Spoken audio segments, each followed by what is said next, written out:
Okay, hello everyone. So this is the AZ-103 Azure training. My name is Robin, and we'll begin our Module 2, focus on Azure virtual machines. Again, this module will be divided into two sessions. Just know each one is more than 45 minutes. It's able to concentrate. Uh, Azure virtual machine is one of the key major components that's in Azure. So we're gonna spend I think a lot of time and in detail doing some DAO. For you, it's DAO listening, but it's some concept you have to understand first. And it will be doing some comprehensive demonstration as well. So this module will divide into two parts. I will be covering the first two in this session. So it's virtual machine planning and creating a VM. So the next two mod lessons will be in the next session on VM availability and extensions. So let's begin our lesson one. And this lesson will divide into this 7 parts. So as for the definition of IaaS, the planning checklist for VM, the location pricing for VMs, and the sizing disks, storage options, and the supported OS. So let's first, do some clear definition of what's an IaaS, right? So Um, there are many ways to explain. People give me examples. So my way of saying this is if you are not really an IT professional, so you can treat the 3 layers of cloud service, the IaaS, the PaaS, the SaaS, as if you are moving to a house. Say if you want to build a house from ground up, you have a piece of land, so you can decide on the how many floors you have. Doesn't you need a swimming pool or how many kitchens, bedroom you want? So that's a way of treating IaaS. It's basic infrastructure, right? We didn't there's not actually not nothing provision for you to be away, so you can decide everything on your own. So what's a PaaS? The PaaS you can treat as a platform. So in IT, it's um, like a web page, right? Like for example, Amazon, right? You can post your shops here, you can buy stuff from there, you can sell stuff from there. It's like a platform. And in this world, it's like you can treat as when you are renting a house, right? When you rent a house, the house is already being built, the place. So again, you can choose different size, like 3 bedroom, 5 bedroom, but everything will be there. Even some furnitures. But again, there's no guarantee. There's electricity, there's Wi-Fi, internet, and running water, right? So that you have to maybe go to different place bureau to set it up on your own, like the plan you want, and you have to buy your own furnitures, right? And do some little bit furnishing. So what's a SaaS?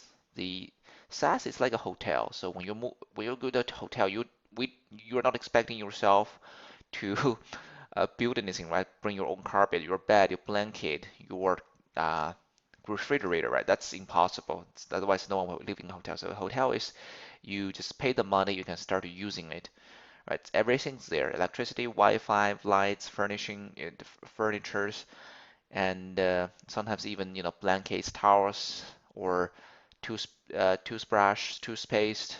You know the deal. So I don't know if this help you to better understand, but that's the basic way of 3 layers of cloud service. So let's focusing on the IaaS, right? So what's the S stands for? So the first one is the test and deployment. Right, so the teams can quickly set up and dismantle test and development environments. It can bring new applications to market faster. The S also makes it quick and economical to scale up dev test environments up and down. The second benefit is web hosting. Right? So running websites using the S, can be less expensive than traditional web hosting because you don't have your own server there. And storage, so it can be your backup and recovery, right? Some company, avoid the capital outlay for storage and complexity of storage management, which typically requires some skilled staff to manage data and meet legal and compliance requirements. The S is usually useful for handling unpredictable demands and steady growth storage needs. It can also simplify planning and management of backup and recovery systems. So all of this, again, we will talk about in later modules, not this one. Also, like web apps, it provides all the infrastructure to support web apps, including storage, application servers, networking resources, etc., etc. And also it's high performance computing. I think this needless to say, right? So it's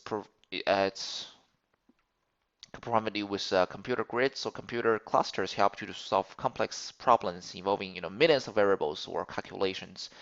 So this I do have example to tell because my alumni is working in a trading firm. They do quantitative trading, so they have to use really powerful servers to deploy their algorithm to calculate. So their boss recently uh, asked their IT to purchase a server. So I don't really know the specs of the server that like detail, but he told me that that server requires almost like a quarter RMB, a quarter million RMB, so 205,000 uh, uh, no, 2,500 RMB.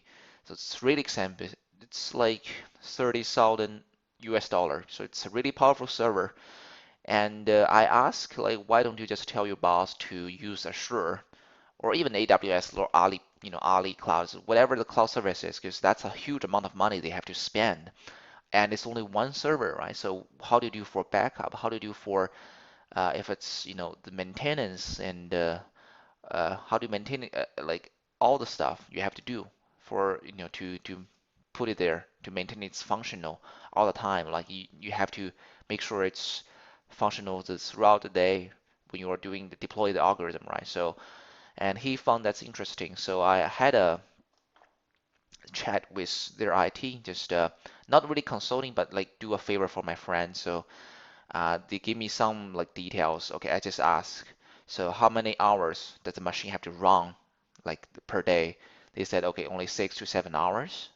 And I can ask like how many storage you need, how many calculation, how many RAMs, blah blah blah. I don't remember the detail, but from the spec it gave me, I based on my experience and I do the quick search, I said okay, this only costs you like uh, several hundreds per day, right? 700 per day. So, and you are not even calculating the public holidays, right? If you don't say weekends, all the Chinese public holidays, that's minus almost 100 days. So that cost for each year is several thousand, seriously several thousand. So if you the server, if you want to running for 5 years, that's no more than 20K or no, so I'm bad. So it's like 50K or something. But if you buy the physical server, that server gonna hopefully last for 5, 10 years. But again, that's again a lot of money to spend. So that's why I said it's high performance computing. You can use Azure. You don't have to buy your own physical server. And the same benefits if it goes for big data analysis, right? And also the benefit for as an extended data center, it's adding the capacity to your data center by adding virtual machines in Azure instead of occurrence of cost of physically adding the hardware of space to your physical location, like my friend's company did. So it's extension of your own on-prem servers, on-prem environment. So there will be some planning checklists for your VMs before you deploy that. So you have to start with the network, the name of the VM, the location of the VM, the size of the VM, the pricing, and the storage for the VM, and of course the OS. So that's the four, no, 7 questions you have to ask yourself before you deploy the VM. So some of these units fairly easy, like the name. You have to have some standard naming, like Exchange, right? You have to have some unified email address policy, naming policy, right? So you have to have some name for the VM. So the big one is I have to see the location and pricing. The size and pricing are similar. So the location of the VM, it's you choose the one that's closest to your physical location, right? So Azure is, so we're gonna talk about this next one, but again, you choose the one that's close to a data center. And the pricing module is Azure doing this calculation on a per hour basis, right? So you can say it's 35 cents per hour, something like that. So it's really important that you determine the pricing module. Okay, we're gonna introduce in the next slide. So first, yeah, that's the two that I'm talking about. So location pricing. So deciding the location of the VM, Azure has in their data centers, right? So the Azure data centers has, across the world, with, in 45 Azure regions available in 140 countries, as stated here. So these data centers are grouped into geographic locations. For example, like West US, North Europe, Southeast Asia, India, West Europe, to provide, to provide a redundancy and availability. So the redundancy here, it means local redundant, geo redundant, read-only geo redundant, etc. So again, we'll introduce this in later module as well. So when you create and deploy a virtual machine, you must select a region where you want to the resource, like the CPU, storage, etc., to be allocated. So this lets you place your VMs as close as possible to your users to improve the performance and meet your any legal compliance, tax requirements issues. So there are two other things you have to think about regarding this location. The first is the location can be can limit your available options, right? Each region has different hardware available, and some configurations are not available in all regions. For example, some of the virtual machine sizing we're going to introduce later is not available in some region. It's not everything's available across everything, right? So some is only limited to certain regions, and they are not mentioning the dedicated region for like the one that's sure be operated by 21 Vernet in China. So you cannot access that one without a subscription. The global one, and they're the one for Germany and the one for U.S. government. So there are several that's not accessible, by normal users. And there are price difference between locations as well. So same as same as like the iPhone, right? If you buy the iPhone in US, let's say it's $400, but you buy in, for example, China, it's 8,000. So that's more than what the $400 cost, but the exchange ratio, the tax, and everything you have to add up. Like they're not like real-time fluctuation of money, but the currency, but still, so there is some difference on the money side. So if your workload isn't bound to a specific location, it can be very cost effective to check your requirement and configuration in multiple regions to find the lowest price, right? So this not might not like really applicable to your production, but just something so that maybe it can be used. So know the pricing options. So there are two separate costs. The subscription will be charged for every VM. So the computing and the storage. By separating, these costs, computing and storage, you scale them independently and only pay for what you need. So only pay for what you need is we're going to introduce as the computing cost as the pay-as-you-go, right? So the computing expense are priced for per hour basis, as I talked about in the last slide, but billed on a per minute basis. So it's different. So for example, you are only charged for 55 minutes of usage if the VM is only deployed for 55 minutes. Again, this 55 minutes is if the status of the machine is running, not if it's deallocate.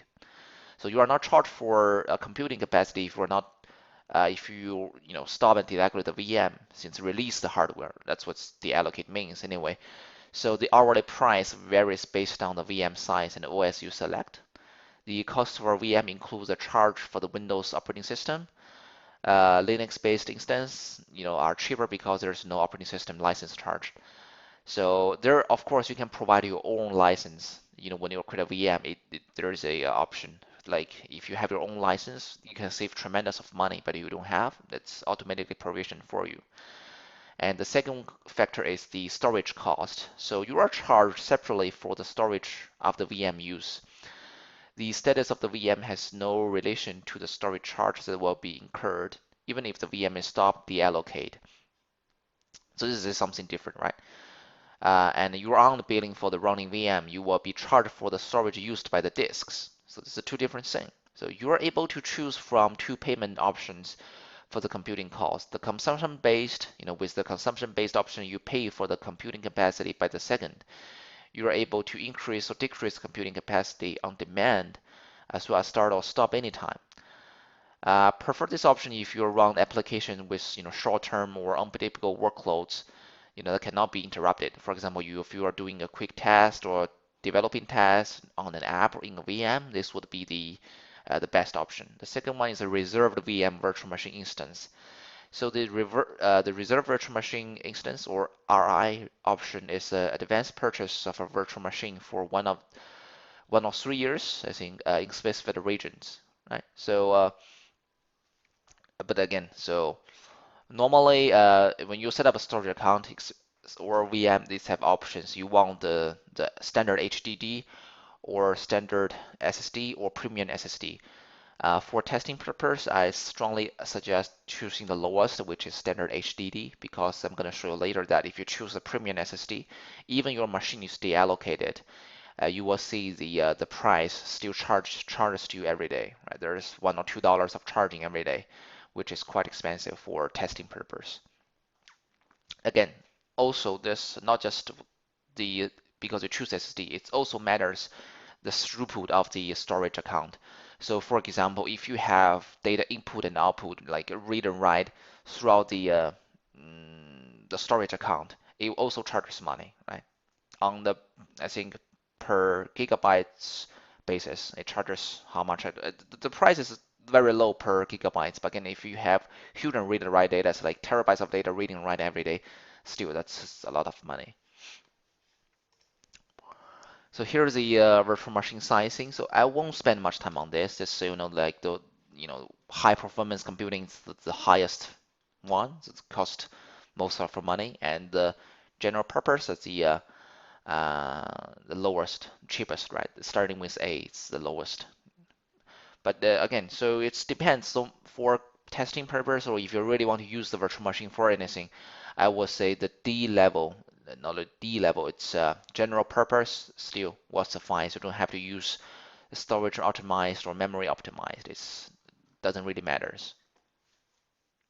So someone might bring this up, say, okay, there's a virtual Azure, not virtual, Azure virtual machine price calculator. So that one will again be bring up in later modules, but it's a good thing. So you can browse that one, so you can calculate how much money you really need to spend on your per month basis. So since I mentioned this myself, I might just as well search for it. So let's see, it's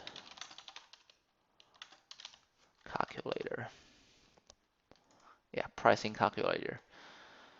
So let's say you want to deploy virtual machines, right? So this asks you for, yeah, so which subscription you want. It's pay as you go or 1 year or 3 year reserve. So normally we are pay as you go, right? So you have one virtual machines.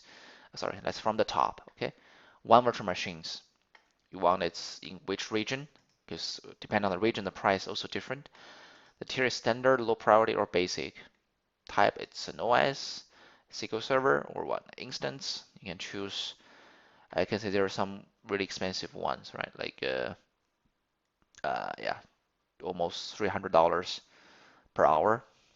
But we don't use that one. So you can set the one you want. So if there's only so much to choose from, right? So you can see there's one, and how many hours you'll be running per month, right? So you can say I only turn on like for testing. You may only need for 10 minutes per day, right? So that's I don't know, 2 hours per month. So that's only $27.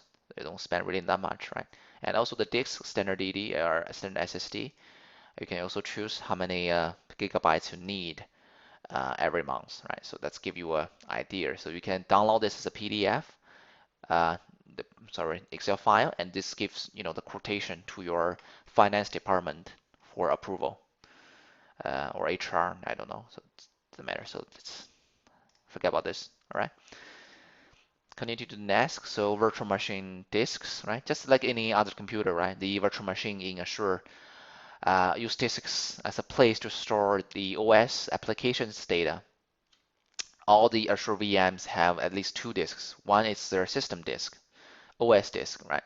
And another one is a temporary disk. The VMs also can have one or more data disks. You can attach them. So all disks are stored as VHDs, right? If you're from the on-prem, there are VHDs, VHDX, right? There are two different types.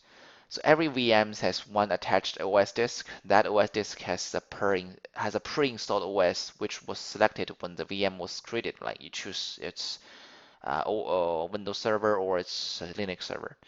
So this disk has a maximum capacity of I think 2 gigabytes, 2048 gigabytes, so 2 terabytes. It's registered as a SATA drive and labeled as a C, by default. And also there is a next one is a temporary disk. So every VM contains a temporary disk, which is not a managed disk. The temporary disk provides a short-term storage for application and process and is intended to only store data such as page or swap files. Then data on the temporary disk may be lost during a maintenance event or when you redeploy a VM. During a standard reboot of the VM, the data on the temporary drive will be persist. However, there are cases where the data may not be persist, such as moving to a new host. So therefore, any data on the temporary drive should not be data that is critical to the system. So on Windows virtual machine, the disk is labeled as D drive by default, and on Linux machines, the disk is typically under the del//sdb and is formatted as and mounted to the MNT by the Linux agent. The third one is data disk, right? So a data disk is a managed disk that is attached to the virtual machines to store application data or others data that you need to keep. Data disks are registered as SCAS drives and are labeled with letter that you choose. So each data disk has the maximum capacity of 4 terabytes. The size of the virtual machine determines how many the disk you can attach to it and the type of storage you can use to host the disks. Again, those limitations are it's limited by VM. Also, there's also a limitation on the region of your choosing. For example, your resource group that you deploy all those virtual machines have a limit. Let's say the per resource group you can have is 40 something gigabytes of RAMs and storage. But again, you can request to increase that. There's a place in Azure you can just request for assistance. They will create a service ticket, and this will be approved or disapproved by machine, not really man, because if you request, well, sometimes approving 10 or 20 seconds, I've seen that, so it's not humanly approved. So storage options, again, there's tons of DAO ratings first, DAO listening for you, so but something you have to clear after definition. The Azure Premium Storage, so the Premium SSD, right, delivers high performance and low latency disk supported for the VMs, right? So with the input-output intense workloads, the VM disk that's use Premium Storage store data as SSDs. To take advantage of the speed and performance of Premium Storage disk, you can migrate the existing VM disk to Premium Storage. In Azure, you can attach several premium storage disks to a VM using multiple disks gives your application up to, I think, what's the number, 256 terabytes of storage per VM, which is quite a lot. So with the premium storage, your application can achieve, I think it's the IOPS is 80,000 IOPS per VM. So you might heard there's ways you can increase your IOPS. For example, per disk it's 500, right? You just add another disk and you merge those two disks together within the VM itself. It can bring up your IOPS to 1,000. So there are ways to do that, but again, if you want to achieve things like this, just calculate the price first, see if really necessary, because you merge the disk in your OS, but they are still separated in your storage account, right? So there are services like this you have to consider us. So where was I about the apps, right? So the disk throughput of this machine is up to 2,000 megabytes per second per VM, right? So read operation gives you very low latency. Azure offers two ways to create the premium storage disk for VMs. One is unmanagement disk. So the original method is you use unmanagement disk. In an unmanagement disk, you manage the storage account that you use to store virtual hard disk, like VHD is that file that's corresponding to your VM disk. So the VHD file are stored as a per page blob. So the blob thing we are introducing next module, like Azure Storage. Just remember there's a page blob in Azure Storage account. Management disk in Azure, sorry, Again, the management disk is also VHD. You can think of it as the physical disk in an on-prem server, but virtualized. The management disks are stored as per page blob as well, so which are a random IO storage object in Azure. So we call it a management disk managed because it's an abstraction over page blob, blob container, and Azure storage accounts. So which the management disk, all you have to do is provision the disk, and the Azure takes care of the rest, which is also a recommended for management disk. And the supporting the OS. So I think well, okay, I think I mentioned everything. So supported OS. So the major OS you have on you have your mind, it's on your mind. It's basically there, right? Windows, Linux, the client out there. So you don't have to worry. So, but Microsoft does not support an upgrade of the Windows operating system of a Windows doesn't support it on Azure virtual machine. So instead, you would create a new Azure VM that is running the supported version of the OS that is required, and then migrate the workload. So what does the Linux software support, right? The Azure support many Linux distributions and versioning, including the CentOS by OpenLogic, CoreOS, Oracle Linux, Red Hat Enterprise Linux, and Ubuntu. So basically all the major ones you need. Okay. So lesson 2. So this is where our demo comes, right? So creating a VM. We will do this lesson in this order, right? So we are creating a portal, the virtual machines connections. We'll demonstrate all that in PowerShell as well, and the same flow for Linux. So let's create a virtual machine in the portal, right? So what you have to do, right? It's the administrator command inbound rules, inbound port rules, disks, networking management, guest config. So we'll just jump into the demo. So we're gonna skip all those. Not really skip, but yeah. Okay, so uh, yeah, let's do it. So let me bring this up to here. So the correct way, as I suggested before in production, is you have everything before, then you create a VM, right? But here, let's just create a VM for VM sake. So let me just open one up first because there's some demo I need to show you later. I don't want to waste the time for it to boot up. Okay, so let's add a virtual machine. You choose your subscription, resource group. So let's create a new one, shall we? So let's create one called uh, Windows Server Demo. Oh, sorry, it's reserved. My bad. Okay.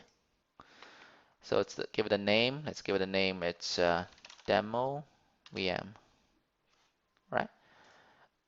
Region Southeast Asia, no problem. Uh, let's leave this. We'll talk about this in the next 2 lessons. So let's choose this image. It's a Windows, right? Let's choose Windows Server 2012 R2. And let's choose the sizing. So this one, if you just delete all the filters, you can see all the available available sizing in your region, in the region association, which I just selected, right? So all this, you can browse into it, right? The one that's grayed out, which means it's not available, right? So you can, yeah, the one before that's available. So you can add filters as well. For example, I want the how many CPUs? I don't want 128. I just want 428. Add a filter. So I want the RAMs to have 16 to 32, right? So yeah, and you can choose the one you see. For example, choose the A6, right? So the money is per month. If you leave it on or months, right, you don't deallocate, that's gonna cost you $400. So I'm gonna select the one that's quite expensive, but it's okay. For demonstration purpose, when I create, I will just delete that. So it's not even being run for 1 minute. Give it a username, my password, confirm password. Right, so we want any public inbound ports, of course, because I have to access this via RDP and HTTP. So I just leave everything on at the moment. I probably don't need SSH, that's for Linux. So let's choose this 3, and let's ask, let's say you have any Windows license. If you have, it's good. But if you do not have, it will give one for you. But that's just it. You can save to up to 49%, almost 50% with the license, right? I don't have, but anyway, let's. At this point, you can review and create, right? Don't you have to manage, care about disks, networking management, advanced tags? You can just create. You do a validation, see if everything is good, and you can just create. But again, we're gonna go through all of this one by one. So disks, premium, standard, SDD, or standard HDD, right? So we choose the cheapest. Okay, so you can add additional disk if you want, right? But match disk or not, you can choose. So we leave this. So networking, uh, yeah, it's you can create a new one, right? So you don't have to use this one. You can create a new one, but we leave as a default. So subnet also, it's when you choose this, you have to provision a subset as well. Public IP you don't want, or you want. Of course, we want one, right? So the network security group, so basic, advanced, or none. Again, this is we're going to introduce later what's an SG4. Basically, you can treat it as a firewall on your virtual machine, right? They allow ports and traffics. Accelerating networks, so not in scope at this moment. Load balancing, we'll introduce in next sessions. So let's go to management, right? So boot diagnosis, I want this on. So you mask what it's for, right? This basically give you a snapshot and some logs to see what's the state of your machine. If it's because it's not a physical one, you have a monitor at your desktop where you can see it's okay, it's updating. You don't know. Sometimes you okay, I have a hard time accessing it. That RDP resist either it's IP is wrong or username is wrong or it's not boot up. But using the boot diagnostic, you can see give you a snapshot, not like the machine snapshot, but a snapshot of the current status of the machine, right? It's for example, it's updating, it's restarting, it's booting, or it's ready to log on, right? Okay. And you have this auto shutdown time, right? For example, as I said, my friend, they only run 7 to 6 to 7 hours per day. They can set up, okay, I want the machine to be auto turned off after 6 p.m. because our uh, uh, off work time, right? Okay, advanced. So extensions, again, this will be introduced in next lessons for our Azure virtual machine training. So we not talk about it. We will not go this for now. Tags, it doesn't really matter if you want to tag or not. So now you can review and create, right? Give you all the specs here you can review. And yeah, give you the idea, okay, this is going to cost you 54 cents per hour, right?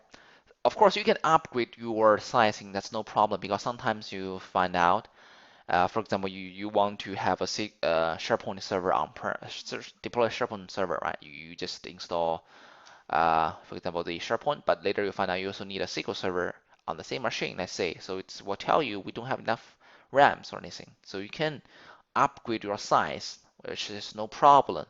But the problem is when you are upgrading the machine, it will restart. So your service will be temporarily unavailable.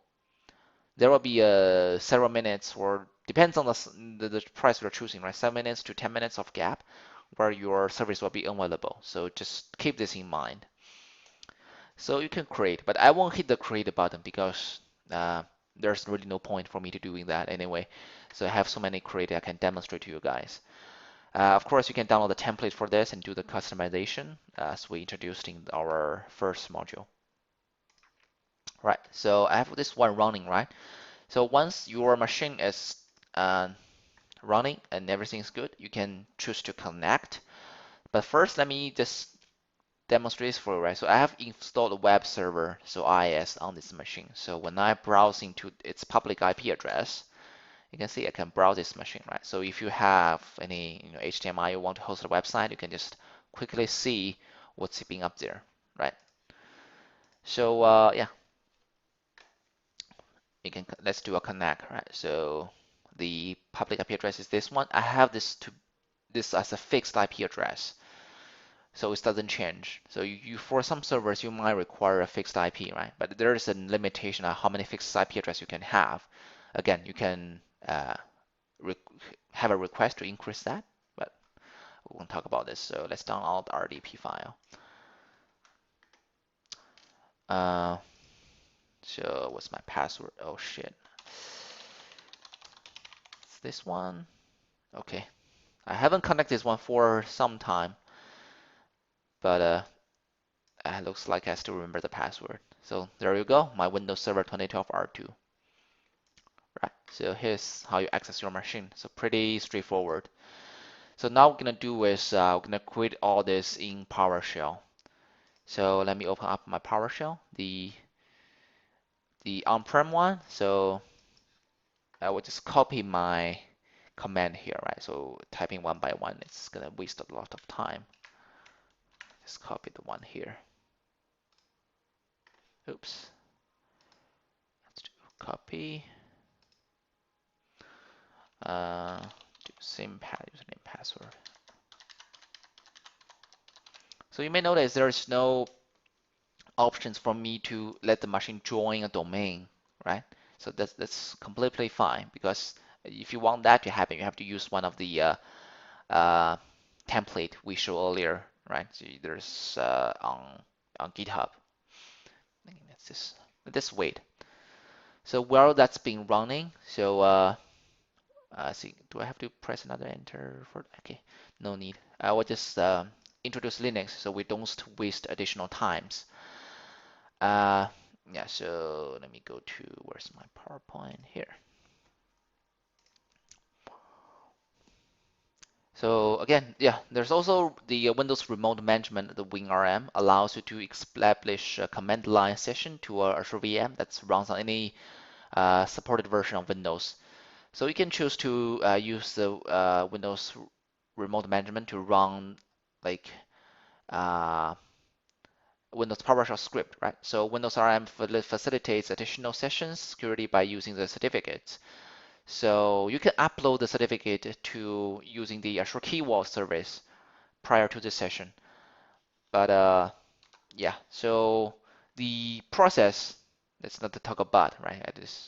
The process is you create a key vault, you create a self-signed certificate, and you upload the certificate to the key vault, and you identify the URL of the certificate and upload it to the key vault, and reference the URL in the Azure VM configuration, right? So use the TCP port 15986 by default. I think that's the one, yeah. So you can change it to a custom value as well.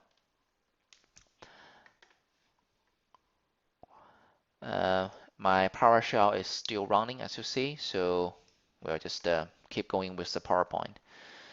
So let's demonstrate the Linux machine as well, right?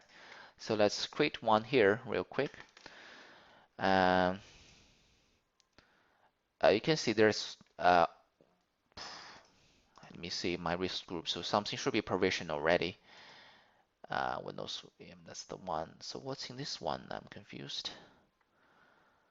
I think this is the one. Yeah, this is my PowerShell one. Okay, let's put it in the same one so I don't have to create additional. All right. I can see the virtual machine is being creating in this resource group. So let's choose this one, virtual machine name, new Linux. Okay.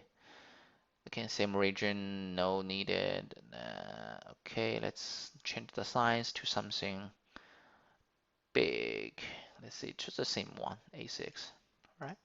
So here you do not use username password. You use the SH public key, which you have to download from here.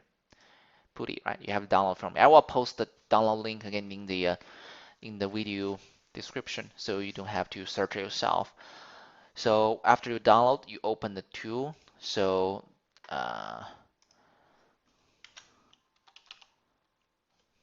first is generate the key, right? So you Azure use the RSA and 2048 bits, sorry. So you can let's create generate.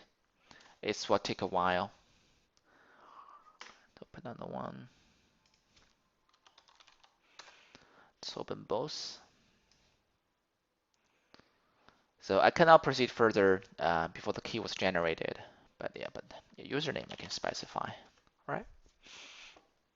And we'll need ports 22.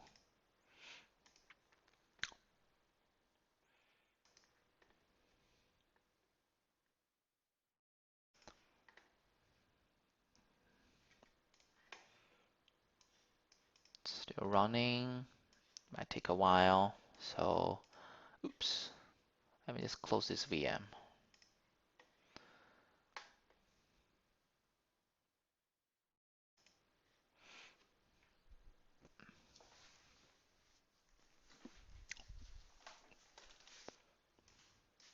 So I won't pause the video because this shouldn't take too long. So let's just be patient.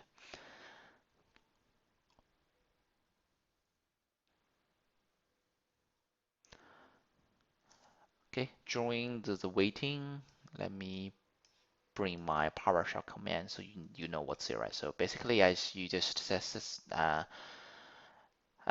resource group, you have to specify location for the resource group, the name for the virtual machines, right? And the credentials thing, it's needless to say, uh, and the configuration for the subnet. You have to create a virtual network for this, right? So the address prefix is it's this, right? 192.168.1.10 and you can create a public IP address for this if you need, and the ports has been needed, right? I need a 389 for RDP to connect. So you can create a network security group as well for act as your firewall. And you need to create a virtual network card and associate with your public IP address and your network security group in above. So now you have to choose the sizing for the VM, right? It's standard D1. So sometimes if you run the command, you might run into error saying, okay, this is not available. So this we talk about, right? It's not always available, the one you're choosing. So maybe they have, but they're running out the standard D1, let's say. So you have to select a different one or a different region. And the SKU is 2016 data center. The version is the latest. Right, so that's the PowerShell command. I think this will be finished, say 5 seconds. 5, 4, okay, fantastic. So you have, it's optional for you to say, put a key passphrase. But again, if someone has access to your private key, they can access. So you might want to just put a key passphrase here, right? So let's save all that, right? Let's save our private key. So it's new Linux. Okay, private.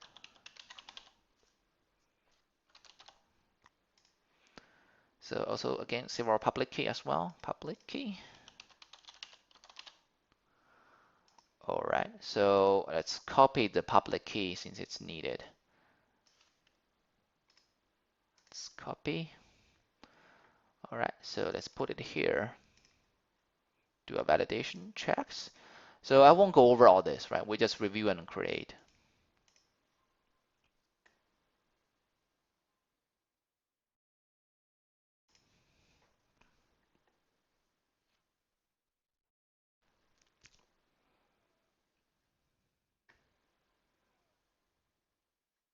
All right. It's on the deployment. I think our virtual machine for the Windows 1 should be finished. It's running as you see. So well, the VM for the Linux is creating. We just go over this one real quick, shall we? So you can see the public IP address is available, right? But it's not fixed. It's dynamic. If I restart the VM, this IP address will change. So you can, you can make it a static. So it's the one static. In my PowerShell, I set it to be static. So you can choose this to be dynamic as well. So you can also provide your DNS record for this virtual machine. Again, there's logs on this resource as well. We introduced it earlier. Okay. And the boot snake. Shall we go through that?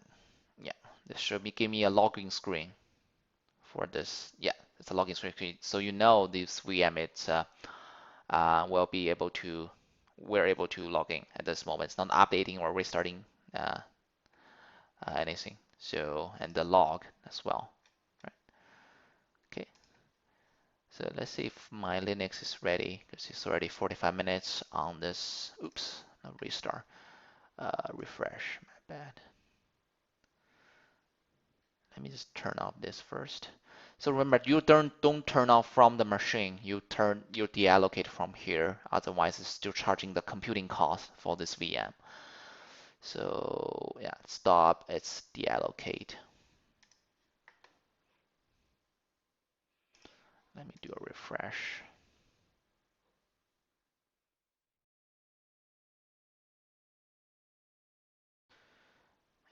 Deallocating. So let's see. Go to the boot snake. Okay, don't have that yet. So the Linux one still not popping up.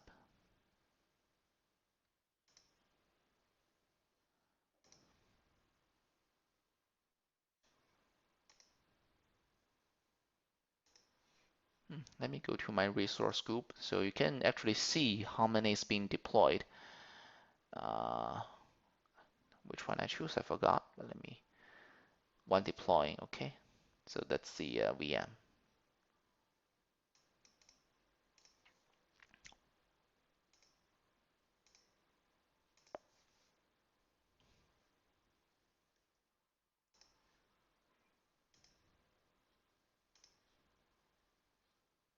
Okay, this one's empty, I can just delete that.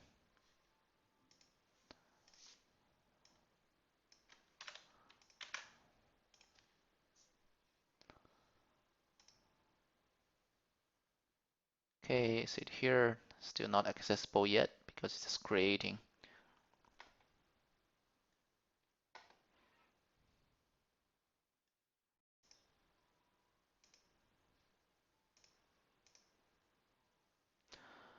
By the way, so if you guys have any questions, you can email this email address to me. So that's yeah, that's my email. So you can email to me any question you have. I will be happy to answer them all regarding the this class or certification or anything.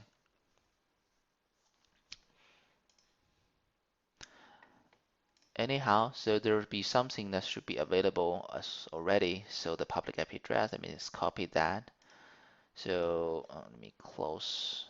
No, it's here, right? So not you. So you have to specify the public address, public IP address for this, right? And port 22 SSH, and you go to the authentication, right? The private key, and the private key we created, new Linux private key. So we cannot click open since it's still deploying. Just refresh, still creating.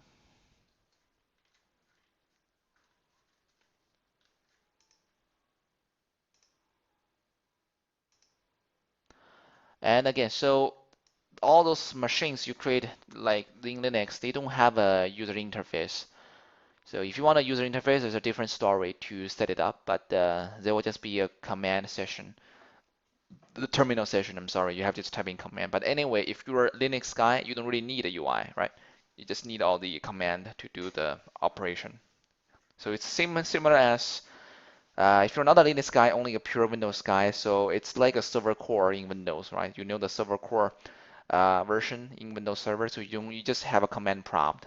or PowerShell UI, whatever, so you don't have anything. You can convert, however, right? Even though server, you can convert this to have an UI. Linux, again, you can do the same thing. So let me refresh. Okay, it's running. Fantastic. So let's click open. Logging as my passphrase. Okay, you're logged in. And you can do all the Linux thing, right? You can check the environment variables, etc., right? So yeah, that's our session for today. We will be continuing the one for uh, it's what, yeah, virtual machine availability and the others in the next session.